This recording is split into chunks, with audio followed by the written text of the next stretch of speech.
Alright, let's get started with solve the equation for W. The first thing you would want to do is distribute. In this case, distributing the 3 on the left-hand side and negative 5 on the right-hand side. 3 times the 4W will give you the 12W. 3 times the negative 5 gives us negative 15. Then we have minus 2W. On the other side equals negative 1. Then negative 5 times 3 is negative 15. Negative 5 times negative 2 is positive 10. Now, before you go any further with solving, I would simplify down each side. On the left-hand side, we can combine the 12W and the negative 2W to give us 10W. On the right-hand side, you can simplify negative 1 and negative 15 to give you negative 16. Now, you do want the w's on the same side, so I subtracted 10w from each side, which left me with negative 15 equals negative 16. Now, you do have to decide if that statement is true or false once your variables disappear. In this case, negative 15 does not equal negative 16. It is false. When your equation has a false statement at the end, if your variables eliminate, you can write down that it's no solution or the null set, which is the 0 with the slash through it. In a lot of my worksheets or on my notes, you'll see the 0 with the slash through it, which again stands for the null set, N-U-L-L, and it means no solution. There are no numbers in that set of answers. I would like you to go ahead and pause the video here for a moment and solve this equation. I'm hoping that you got down to this true statement, negative 8 equals negative 8, or maybe you took it further and went to 0 equals 0. Since this is a true statement, we can have infinitely possible answers. How we notate that is the set of all real numbers. Let me draw that a little bit better. The set of all real numbers.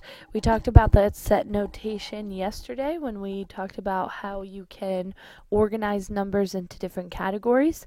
You can either write all real numbers or you can use that set notation. I typically will use that set notation. Now, most of you, when you look at a problem like this, are very unhappy to see a whole bunch of fractions as part of your equation. We are going to solve a bunch of equations that look like this with these fractions, but I want to show you the easiest thing you can do to avoid having to work with fractions, because nobody likes to work with fractions.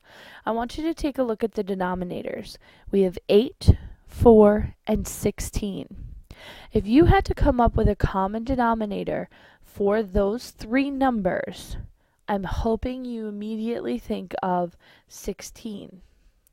Now, instead of making each of those numbers that common denominator, what we are going to do is multiply through by 16. What we do to this term, we're going to do to the second term and to the third term. So we're doing the same thing to both sides to keep this equation even. Now, here's how this works so you don't even need a calculator.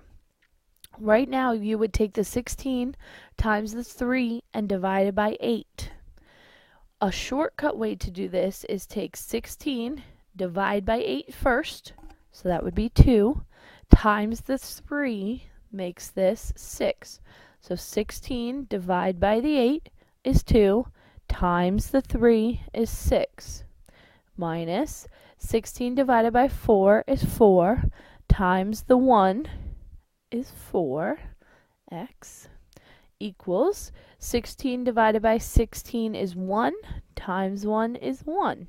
And you can punch this into your calculator, 16 times 3 divided by 8. If you use the graphing calculators, this fraction bar is the same thing as a division symbol, or you can type in 3 divided by 8, then times 16. It'll come out the same way, but the shortcut to do it in your head is just to do the division first. Since this number is an LCD, it'll always divide by the denominator and then multiply by what's left in the numerator. It just makes an equation that is extremely easy to solve. So we would subtract the 6 over, divide by -4, which cancels out the negative, and go ahead and leave it in an improper fraction. All right, so every time you come across an equation with a fraction in it, I would like you to use this trick of multiplying by an LCD.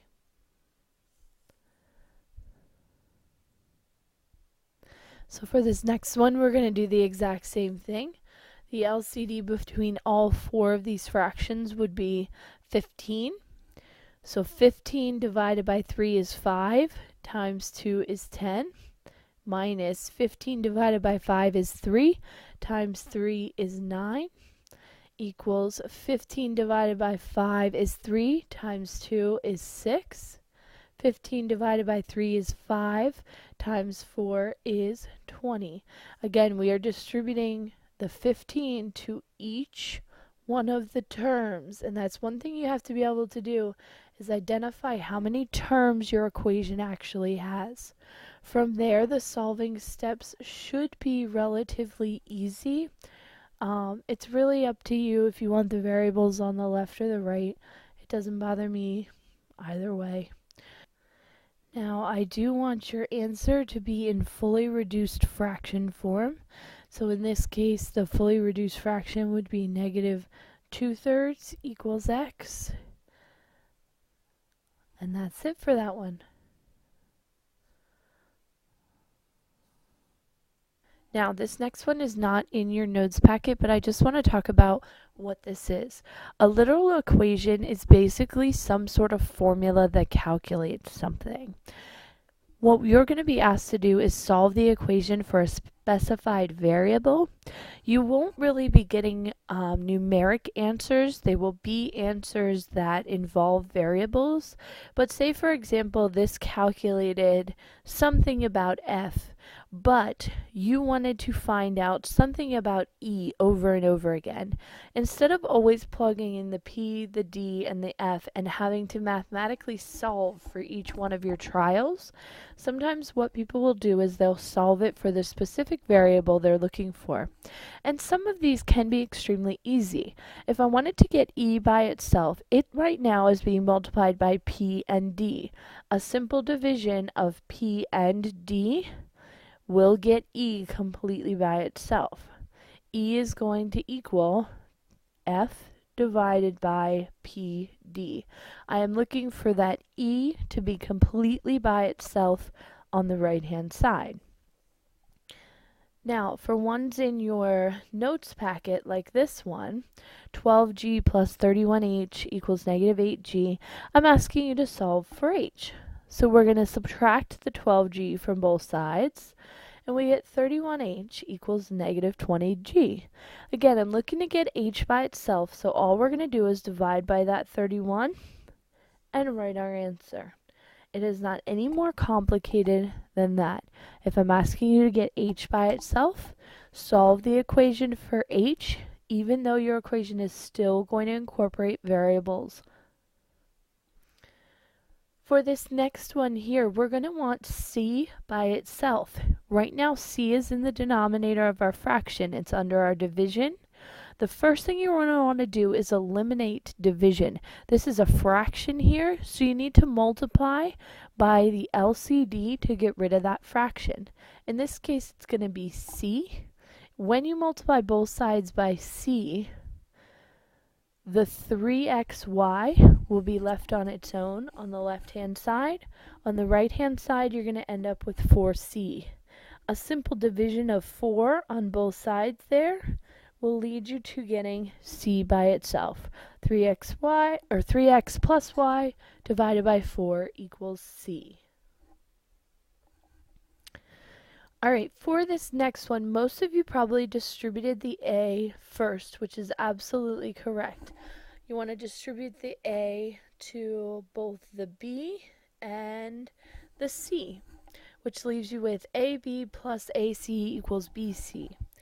Now, typically when you get a variable by itself, you have to put it all on one side. If you notice here, c is on this side and this side. So the first thing I would do is get all the terms with c together on one side. So we end up with AB equals BC minus AC. Now, do you notice how these two terms share a c?